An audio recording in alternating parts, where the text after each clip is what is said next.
Yes, we go to Daniel, straight to Daniel. Go ahead, Daniel, please. Thank you, Rabbi. Okay, well,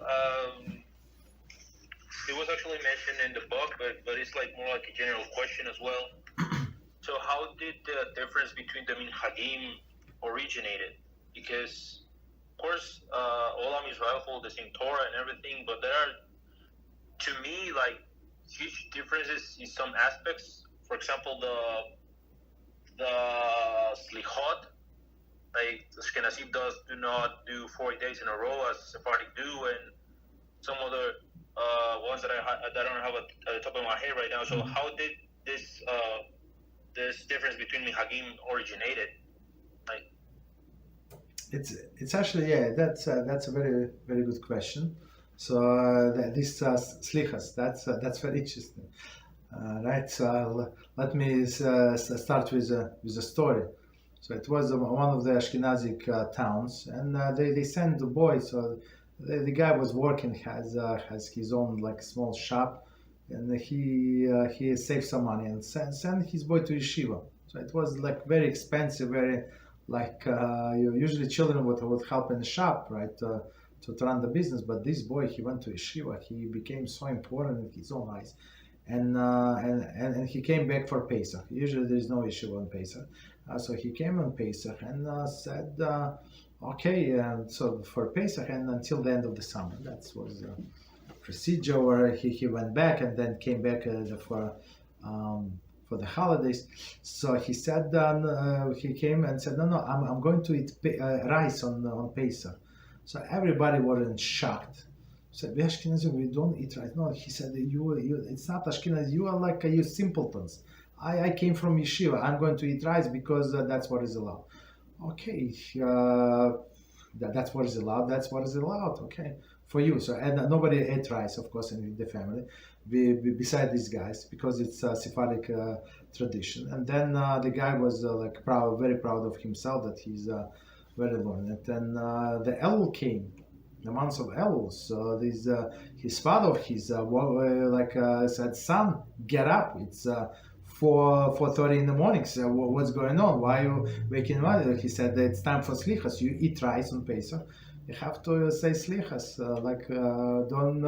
You cannot go into two different minhag. So you say you follow Sephard, so follow Sephard. You eat rice. You say slichas the whole month. That's very interesting, right? So why about slichas? So that it depends on like how to interpret. You go by Shulchan Aruch. Shulchan Aruch says it's actually the whole month. Rima, which is Ashkenazic authority. I would not remember from the top of my head the reasons, but it's based on the previous stages how they interpret the verses. So Sephardim say it's not actually Sephardic slicha is not very long. Just so it's not.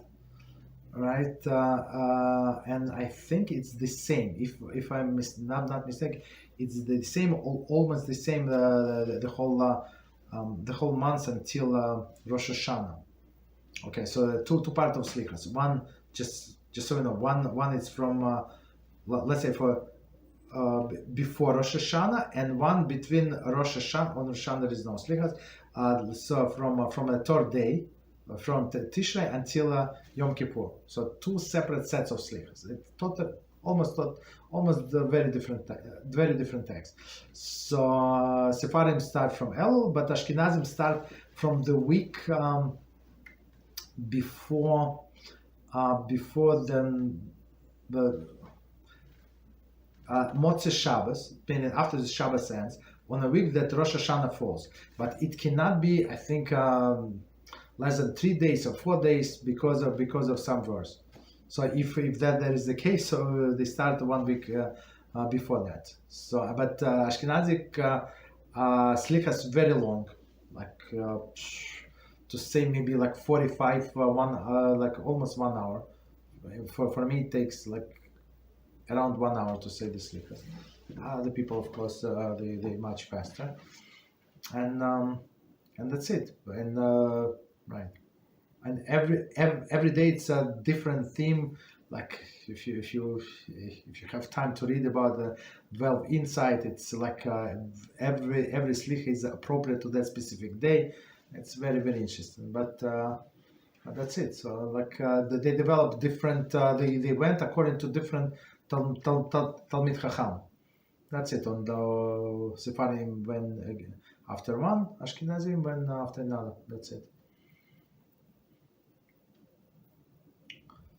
That's it. So, but the main point is Rosh Hashanah in the same day. We all blow the shofar on Shabbos. We don't blow just the shofar, and the prayer is also a little different. Some pieces are the same, but they switch the places. But tune is different, the way they sing. But it's small things. The main thing is exactly the same. Okay, what else? Thank you, Rabbi. Torah just made me realize that there's a lot of divine intervention between these differences, because whereas the Sefardic are shorter but are read during a longer period of time, the Ashkenazic one are longer but are read in a shorter period of time. So that kind of compensates. It's kind of balanced. So yeah, I didn't have that in mind. That's great, actually.